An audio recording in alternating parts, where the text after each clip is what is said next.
General Bipin Rawat Bharat के पहले chief of defence staff यानी कि सीडीएस थे। उन्होंने 1 जनवरी 2020 को रक्षा प्रमुख के पद का भार ग्रहण किया।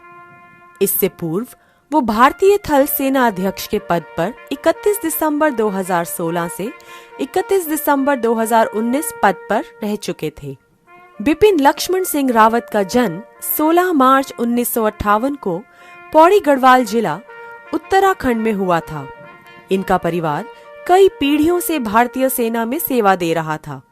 इनके पिता लक्ष्मण सिंह रावत पौड़ी गढ़वाल जिले के सेंजी गांव से थे और लेफ्टिनेंट जनरल के पद से सेना निवृत्त हुए।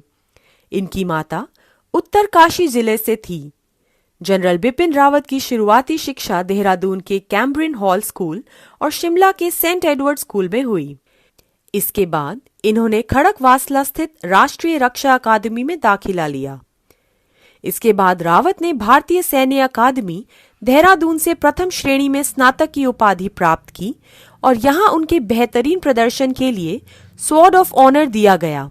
बिपिन रावत ने defence services staff college Wellington से भी स्नातक की शिक्षा ली और फोर्ट लेवेनवर्थ कंसा स्थित United states army command and general staff college से 1997 में उपाधि ग्रहण की।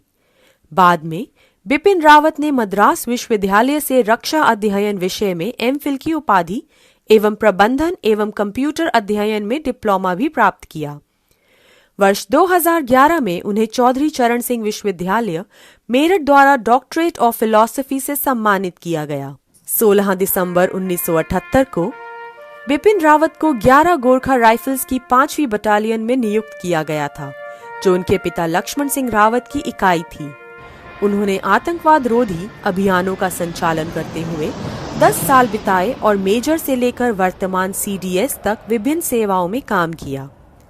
मेजर के पद पर रहते हुए सीडीएस बिपिन रावत ने जम्मू कश्मीर के उरी में एक कंपनी की कमान संभाली।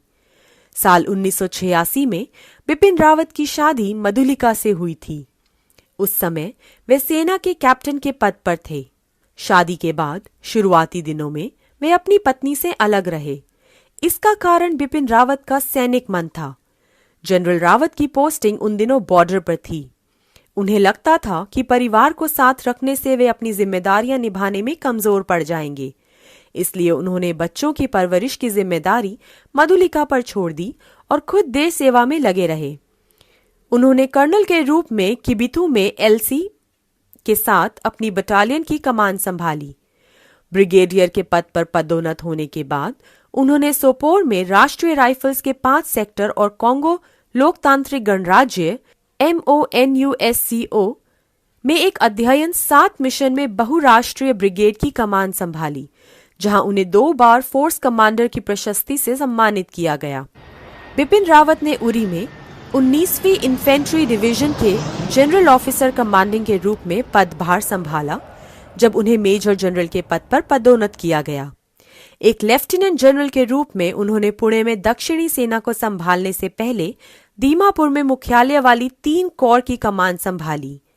सेना कमांडर ग्रेड में पदोन्नत होने के बाद उन्होंने दक्षिणी कमान के general officer commanding in chief GOC इन सी का पद ग्रहण किया।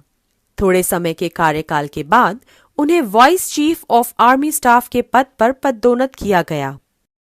उन्हें 17 दिसंबर 2016 को भारत सरकार द्वारा 27वें सेनाध्यक्ष के रूप में नियुक्त किया गया था और 31 दिसंबर 2016 को पदभार ग्रहण किया था।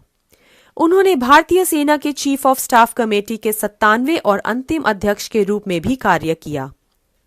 उन्हें 30 दिसंबर 2019 को पहले सीडीएस के रूप में नियुक्त किया गया था और 1 जनवरी 2020 को पदभार ग्रहण किया था।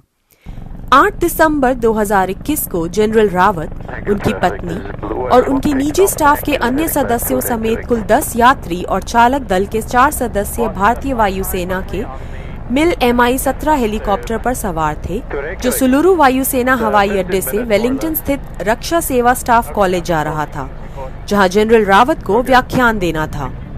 स्थानीय समय अनुसार अपराह्न 12:10 के आसपास नीलगिरी जिले के कुन्नूर तालुके के बांदीशीला ग्राम पंचायत में स्थित एक निजी चाय बागान की आवासीय कॉलोनी के समीप दुर्घटनाग्रस्त हो गया।